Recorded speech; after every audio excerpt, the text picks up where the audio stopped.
Diferente de vários mangás famosos, JoJo's Bizarre Adventure não possui um one-shot de protótipo. Entretanto, seu autor, Hirohiko Araki, escreveu vários one-shots ao longo de sua carreira.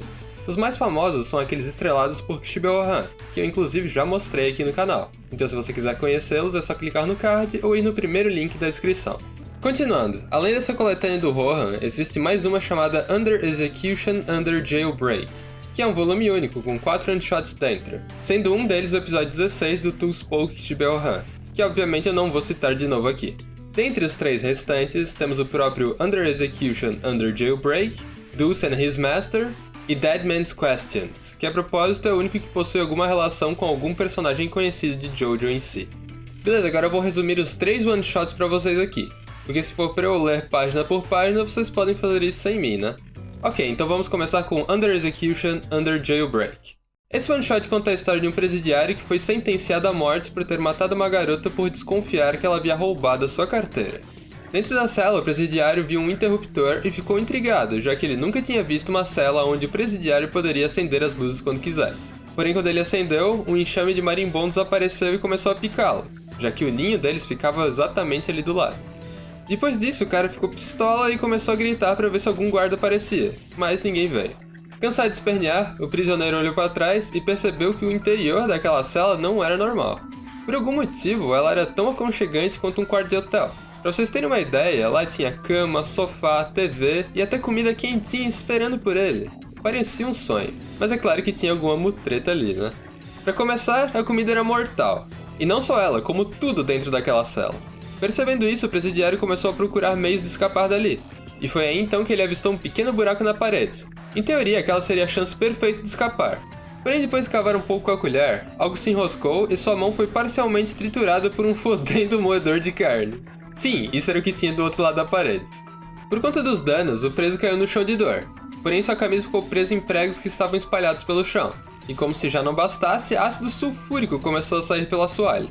O preso então desesperadamente tirou a camisa e se jogou no sofá. Só que como tudo nessa cela queria matar ele, o sofá não seria diferente, né? E não deu outra. Ele se desmontou por completo, envolvendo o corpo do presidiário em inúmeras molas. Tá, mas pra que as molas, vocês perguntam? Simples, porque ligado a elas existia uma alavanca com um pedaço de carne amarrado na ponta. Então os ratos que estavam na cela ao comer a carne acabariam a puxando, assim transformando aquele simples sofá em uma espécie de cadeira elétrica.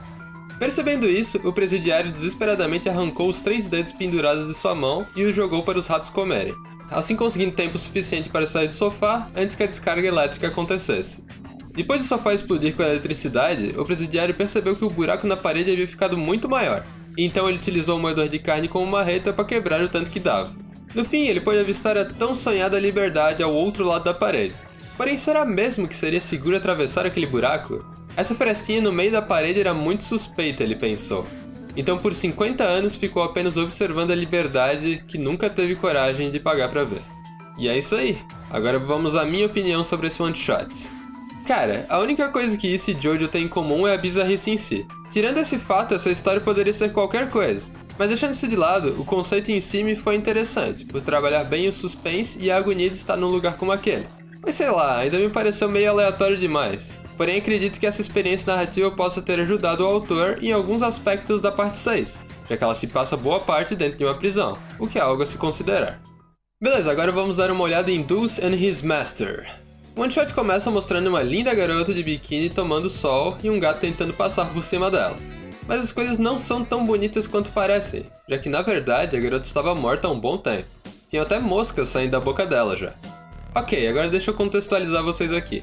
O nome do gato é Deuce, e ele se encontrava em um barco à deriva junto de seu dono e o cadáver que eu acabei de citar. O dono dele se mostrava muito carinhoso e adorava dizer o quanto que ele amava e se importava com seu bichinho. Até mesmo uma roupinha pro gato ele fez. Isso tinha tudo pra ser uma história de superação entre homem e animal. Porém, se essa história está em uma coletânea de JoJo, você sabe que nem tudo é o que parece. O problema começa quando o gato encontra uma balinha perdida na fresta do sofá. Ótimo, finalmente é algo pra comer. Mas eles estavam em 2, então quem a comeria? O dono, quando viu a bala, já foi botando na boca. Mas ao ver o desespero do gato, decidiu ser justo e apostar o destino do doce em uma disputa de dados. Quem tirasse o número maior teria o direito de comer a balinha. E adivinha? É claro, o gato ganhou. Desesperado por ter perdido, o dono meteu um miguezão no gato, dizendo que por ser maior ele precisava de mais energia do que ele, então pegou a bala pra si. Mas o gato não deixou barato não, e ao ver a sacanagem que o dono estava prestes a fazer, deu um pulo, pegou a bala e comeu sozinho, como foi o combinado. A atitude do gato foi mais do que suficiente para deixar o dono puto da cara, e a partir daí a personalidade doce que ele demonstrava ter foi pro espaço. Ele começou a xingar o gato de tudo quanto é nome. E ao tentar pegá-lo na janela, acidentalmente a quebra e corta o próprio braço. E desse ponto em diante, tudo descamba de uma vez. Porque ao beber o próprio sangue, o cara perdeu os últimos parafusos de sanidade que ele ainda tinha, e começou a caçar o gato para comer, já que a garota havia sido devorada por tubarões naquele meio tempo. Para tentar fugir dele, o gato decidiu ficar na ponta do mastro da embarcação. E já que era muito difícil de ir até lá, já que o barco estava tombando, o dono tentou atrair o felino com água, assim o apunhalando com uma faca. Estratégia que falhou miseravelmente. Depois disso, o cara decidiu se esconder e deixar a garrafa d'água perto da base do mastro. Só que ele não estava muito bem escondido, já que dava pra ver ele segurando a faca debaixo de uma lona ali perto. Enquanto o gato pensava no que fazer, o dono apareceu do nada com uma corda e começou a enforcá-lo. E é aí que a gente descobre que, na verdade, ele tinha arrancado os 3 dedos da própria mão para fazer o gato pensar que ele estava se escondendo debaixo da lona, quando na verdade ele estava ali perto do mastro. Ao pegar o gato de jeito, o dono lhe deu uma baita mordida, porém o gato fez o impensável naquele momento, entrando por conta própria dentro da boca do cara, assim dilacerando o seu pescoço de dentro para fora. Instantes depois, um helicóptero de resgate apareceu, mas não encontrou ninguém vivo. Entretanto, um dos caras avista aquele gato voando em cima de uma gaivota por meio segundo, mas por ser algo muito aleatório, ele interpretou ter se confundido, e é assim que a história acaba. Beleza, hora de dar a minha opinião sobre isso. Cara, essa história, assim como a anterior, também só se encaixa em Jojo pela bizarrice mesmo. Mas vamos lá, o fato do protagonista ser um gato é algo bem legal, já que me lembrou um pouco da luta do Iggy contra o Pet Shop lá na parte 3. Pena que dessa vez a gente não teve acesso aos pensamentos do animal em si, como aconteceu lá. Mas mesmo assim foi interessante ver a hipocrisia do dono e como uma situação extrema pode mudar a índole das pessoas. Então até que valeu a pena no fim das contas. Beleza, agora vamos ao último one shot, Dead Man's Questions. E já vou avisando que vou ter que resumir bastante esse aqui porque ele é enorme. Mas não se preocupem, eu vou manter o que é essencial aqui. Tudo começa com o nosso protagonista entrando em uma livraria à procura de alguma imagem de um cara usando chapéu. Ele queria usar essa imagem para fingir ser um entregador e assim poder entrar na casa de alguém para utilizar o telefone emprestado. Sim, está bem estranho, mas logo vai fazer sentido. Ou não. Beleza, ele encontrou uma casa e ficou um puta tempo tentando convencer a dona que ele tinha um pacote para ela. No fim das contas, ela não deixou ele entrar nem fudendo. Porém, permitiu que ele enviasse um papel para que ela assinasse na caixa de correio que ficava na porta. E graças a isso ele conseguiu entrar dentro da casa, revelando para nós que ele era na verdade um fantasma. No caso, ele não simplesmente atravessou a parede, porque essa história segue aquele lance de que um fantasma só pode entrar se for convidado. Então foi por isso que ele teve que fazer todo esse teatrinho do entregador. Beleza, ao entrar em uma sala vazia dentro da casa, ele finalmente encontrou o telefone. Mas antes de usar, ele começou a filosofar sobre o sentido da vida e o que ele poderia fazer para encontrar paz agora que morreu e não tinha mais valor algum. E aí ele chegou à conclusão que a melhor coisa que ele poderia fazer seria alugar uma casa para assim poder desenhar e escutar música quando quisesse sem ninguém ficar enchendo o saco, já que muitos fantasmas tinham que ficar se escondendo nas sombras, e ele achava isso uma porcaria. Depois disso ele comenta que o telefone não estava funcionando e que ele tinha um trabalho a fazer. Então saiu para casa procurando uma faca, porém o cachorro da casa conseguia sentir a sua presença, e então o mordeu, fazendo com que ele perdesse uma perna e um braço. A dona então apareceu para ver o que era, e ficou se perguntando se alguém tinha invadido a casa, já que o cachorro estava latindo e tinha a porra de uma faca no chão. Então de alguma forma que eu sinceramente não entendi até agora, ele conseguiu juntar as suas partes e atravessou a parede de segurança. Depois disso, o autor apresenta o marido dela, que era um assassino que estava foragido e que teria nessa noite as suas acusações prescritas pelo tempo. Porém, no meio da sua euforia, ele diz: "Não importa quem seja, pode vir me pegar se conseguir." Aí o fantasma, tendo a sua permissão concedida, adentrou o recinto, pegou o cara pelo pescoço e o apunhalou pelas costas. E é nessa cena que descobrimos que o fantasma na verdade era ninguém mais ninguém menos do que Kira Yoshikage, o vilão da parte 4. Depois da sua morte, ele acabou perdendo suas memórias, mas de uma coisa ele tinha certeza, que a sua alma jamais iria para o céu. Depois de matar aquele cara, Kira dá a entender que seu trabalho era quase como o de um Shinigami, vagando por aí matando as pessoas que estavam com a hora marcada para morrer. No dia seguinte, Kira tira o dinheiro que havia escondido na parede para comprar uma passagem de trem-bala. Ele disse que poderia simplesmente entrar no trem, mas que preferia reservar um espaço vazio para não ser incomodado. Entretanto, a mulher que sentaria ao seu lado tinha um filho muito pentelho. E basicamente essa parte consiste em o Kira ficar trollando os dois a viagem inteira. Nada muito relevante aqui, além de um questionamento sobre de onde vêm as almas em si. Seriam elas herdadas pelos pais? Ou alguma energia que vem do além quando você nasce? No fim das contas, ninguém sabe. Então ele continuou pensando até chegar ao seu destino.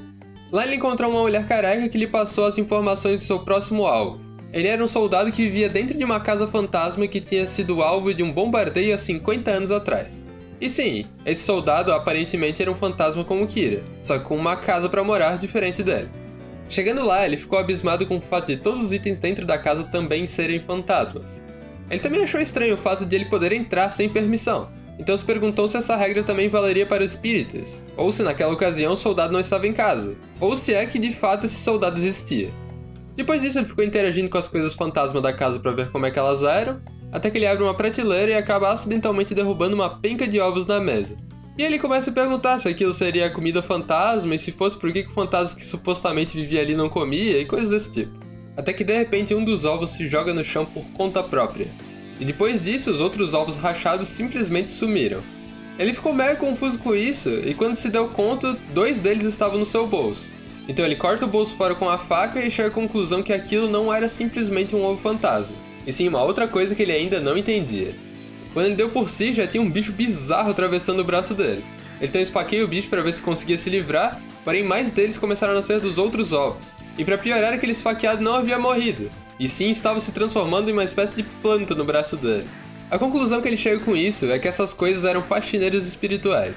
Eles simplesmente existiam para matar caras como ele. No fim ele teve que cortar o braço fora para poder se livrar do bicho, e então saiu correndo pela casa tentando escapar deles.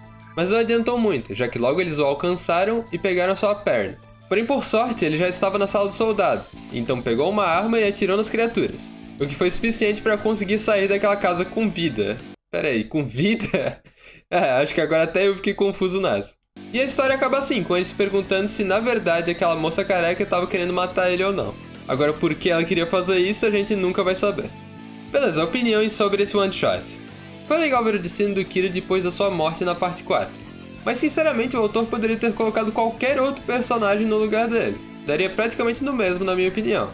O fato de ser o Kira ou não, pra mim, só influenciou no design mesmo. Mas eu posso estar enganado, e talvez essa personalidade curiosa dele combine muito com a ideia do one shot. Eu não sei ao certo, mas o que vocês acharam de tudo isso? Me digam aí nos comentários e falou, galera!